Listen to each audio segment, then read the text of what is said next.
Il subsiste dans l'architecture du Minimoog une saveur héritée des gros systèmes modulaires qui l'ont précédé. Un même désir de liberté dans la création sonore. Bienvenue dans le 5e épisode du Facteur X.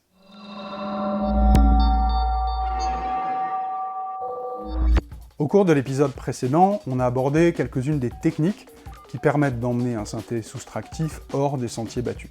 Si vous ne l'avez pas vu, je vous invite à le regarder en premier. Vous serez plus à l'aise avec ce que je voudrais vous montrer aujourd'hui. Vous trouverez le lien dans la description. Donc aujourd'hui, on va continuer nos expérimentations en ajoutant de nouvelles techniques de Sioux à notre arsenal créatif. Restez jusqu'à la fin, j'ai plusieurs surprises pour vous. Alors un petit rappel sur ce qu'on avait vu dans l'émission précédente. On avait vu la technique qui consistait à utiliser le filtre comme un oscillateur en poussant sa résonance et en le faisant entrer en ce qu'on appelle l'auto-oscillation. Donc là, tous mes oscillateurs sont éteints et je vais monter l'emphasis qui correspond à la résonance du filtre jusqu'à temps qu'il produise une note un peu de type sinusoïdal.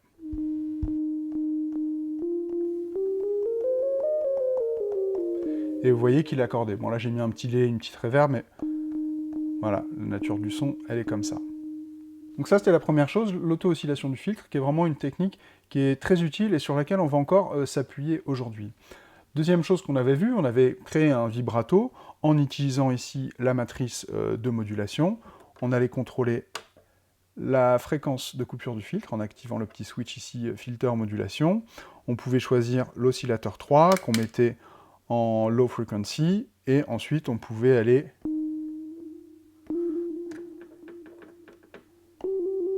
là, il me fait des espèces de trilles parce que je suis sur une forme d'onde de type rectangulaire.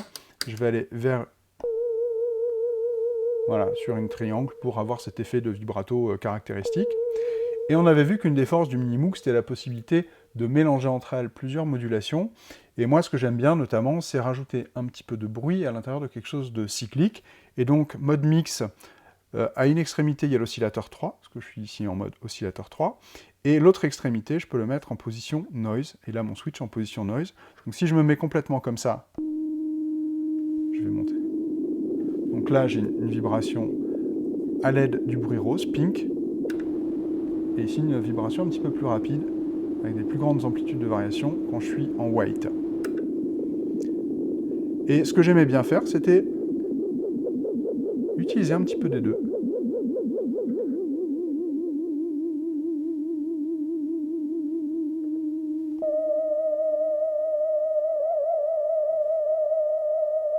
Ce qui permettait de rajouter un petit peu de grain dans le son. Donc voilà, auto-oscillation du filtre, mélange des modulations. On avait vu l'utilisation de l'enveloppe de filtre, ce qui est assez traditionnel. Et dans le deuxième son qu'on avait produit, on avait utilisé l'oscillateur 3 pour faire de la FM, pour venir moduler le pitch des deux premiers oscillateurs. Aujourd'hui, à nouveau, on ne va pas se servir des oscillateurs, mais on va quand même faire de la FM. On va mélanger en fait ce qu'on avait vu la fois précédente, c'est-à-dire d'utiliser l'auto-oscillation du filtre pour faire une forme de sinusoïdale, qu'on pourra booster vers une carrée avec le feedback ici en montant external in volume. Et on va cette fois-ci faire de la FM de filtre, c'est-à-dire qu'on va utiliser notre oscillateur 3 pour aller moduler à des fréquences audio la fréquence du filtre. Le son que j'aimerais bien essayer de produire, qui n'est pas très commun avec un Minimoog, c'est de produire des sons de percussion un petit peu métalliques, ou un petit peu comme du verre, et qui soient en plus microtonales, c'est-à-dire que je puisse jouer des micro-intervalles. Alors, on va y aller progressivement. Je vais commencer déjà par régler mon enveloppe d'amplitude pour avoir un son de nature percussive. Je vais enlever ma modulation ici. Donc je baisse mon sustain pour aller vers le silence. Pour toutes les percussions, tous les sons qui tendent vers le silence, le sustain est à moins infini. C'est une règle générale dans l'utilisation des enveloppes ADSR. Qui dit son qui s'éteint progressivement dit sustain au minimum.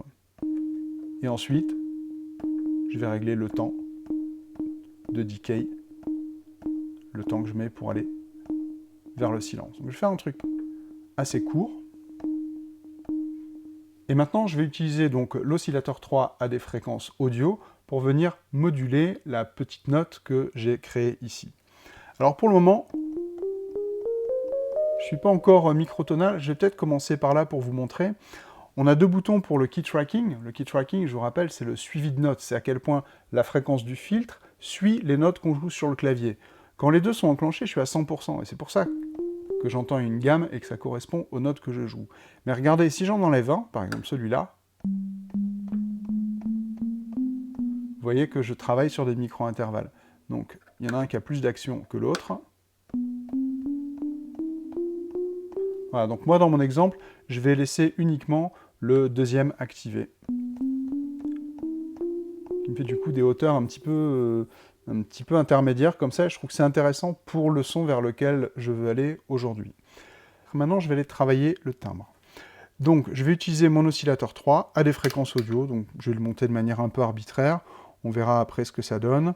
Je ne vais pas, cette fois-ci, chercher à contrôler la fréquence de l'oscillateur 3 avec le clavier, donc il va rester sur une fréquence fixe, ce qui va me générer des inharmoniques, puisque j'aurai plus ce rapport de proportionnalité entre les notes que j'ai ici avec le filtre et les notes avec l'oscillateur. Mais en vrai, comme le key tracking n'est pas à 100%, dans les deux cas, ça marcherait. Mais en tout cas, voilà, je ne fais pas de suivi de notes sur l'oscillateur qui me sert pour la modulation. Donc, je vais monter mode depth. Je vais d'abord mettre mode mix uniquement sur l'oscillateur 3. Je changerai peut-être après, mais je vais monter mode depth progressivement. Filter modulation ici est activé, ce qui me permet d'aller moduler le cutoff. Sinon, ça ne marche pas. Je peux monter mode depth. Ça ne change rien. Si maintenant je l'active.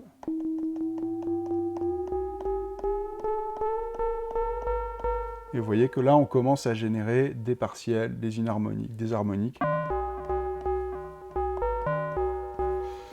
Pour accentuer déjà le côté percussif, on va faire un truc qui est très traditionnel, c'est même la recette de base pour construire des percussions, notamment des kicks en analogique, c'est une enveloppe de hauteur. C'est-à-dire que je vais faire décroître très rapidement la hauteur de la note. Si vous voulez, c'est ce qui se passe sur une peau de batterie. Quand, par exemple, la batte de la grosse caisse vient frapper la peau, elle la met en tension, et ensuite elle s'en va très vite. Et qu'est-ce qui se passe quand on met quelque chose en tension et qu'on le relâche? Elle fait tchou, tchou. Voilà. Donc là, pour reproduire cet effet-là, cet effet percussif qu'on trouve en fait sur quasiment toutes les percussions, je vais monter mon enveloppe ici de filtre, mais comme elle contrôle le cutoff et que mon filtre résonne, ça devient une enveloppe de hauteur. Il faudra peut-être que vous réécoutiez plusieurs fois ce tuto pour comprendre ce qui se passe, mais vous allez voir que c'est très logique. Il faut vraiment manipuler et s'approprier ces techniques-là, c'est vraiment super, super amusant. Donc là, je vais monter l'enveloppe de filtre progressivement, et je vais jouer avec le decay pour faire justement une chute très très rapide des hauteurs. Donc là, elle est encore assez lente, on l'entend distinctement. Et je diminue le decay, écoutez.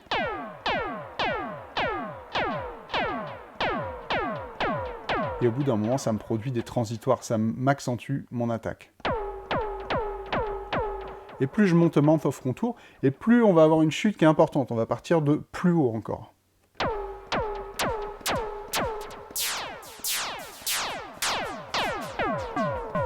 Donc là, il faut doser, suivant ce qu'on va avoir.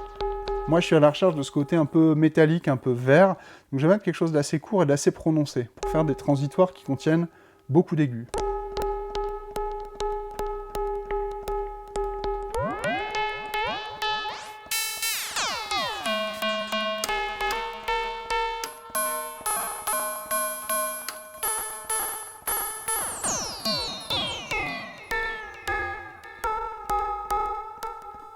Alors, le résultat, là, il pourrait commencer à être intéressant, mais je me suis rendu compte qu'avec le modèle D, si j'utilisais non plus le filtre low pass, mais le filtre high pass, ça permettait de conserver beaucoup plus d'harmoniques générées par l'AFM. Vous allez voir, je vais passer mon filter mode ici en high.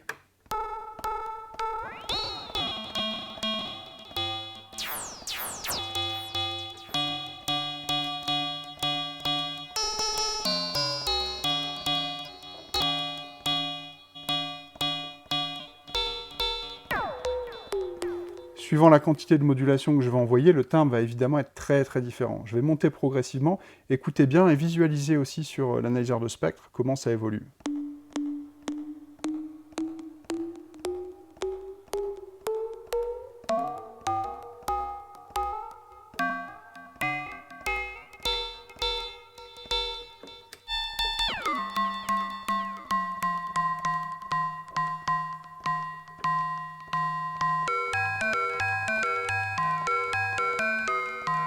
Si je veux complexifier un petit peu mon son au niveau du spectre généré, je peux faire partir la FM la modulation de fréquence ici de mon cutoff, ajouter un petit peu de noise à l'intérieur. Écoutez la différence quand je bouge ici mode mix, même très légèrement. Vous voyez qu'on commence à avoir un contenu beaucoup plus bruiteux. Je vais en mettre un tout petit peu.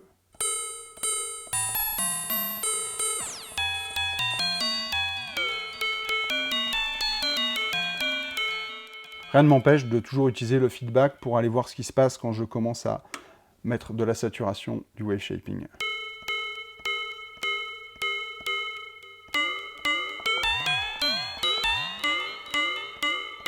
Je vais ajuster un tout petit peu pour me rapprocher du son que j'avais en tête. Donc là, j'ai mis un petit rack MIDI qui me génère des accords un petit peu aléatoires avec un arpégiateur qui joue les notes dans le désordre. C'est juste pour créer une texture qui évolue, que je puisse me concentrer sur le son.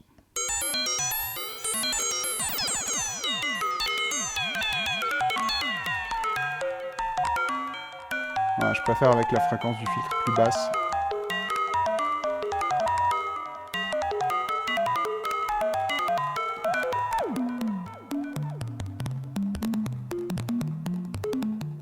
En augmentant légèrement le temps de déclin de l'enveloppe, on retrouve quelque chose d'assez organique.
Bon, j'espère ne pas avoir trop froissé vos chastes oreilles, mais vous allez découvrir que quand on commence à partir sur ces chemins-là, on y prend goût.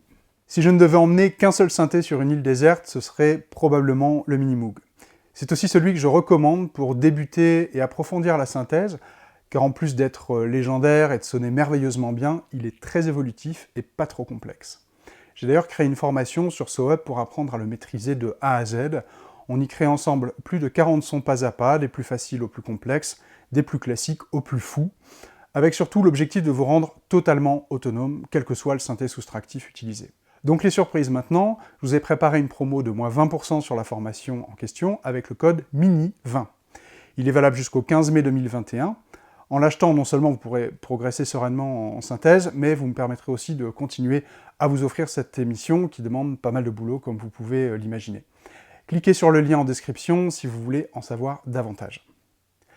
Deuxième surprise, j'ai 3 autres vidéos gratuites de design sonore avec le Minimoog qui vous attendent, ainsi qu'un documentaire de 20 minutes sur l'histoire de ce synthé que j'ai traduit en français. Tout ceci est accessible sur SoHub dans l'espace consacré à l'émission. Vous pourrez aussi y télécharger le projet live d'exemple des 2 précédentes émissions. Le lien là aussi est dans la description. Voilà, le Facteur X, c'est tout pour aujourd'hui. Si vous avez aimé cette vidéo et que vous voulez la soutenir, merci de mettre un petit like et de la partager. Faites-moi part de vos remarques, impressions, suggestions en commentaire ci-dessous. Et n'oubliez pas de vous abonner à la chaîne si ce n'est pas déjà fait. Je vous retrouve dans 2 semaines pour un nouvel épisode du Facteur X. D'ici là, portez-vous bien.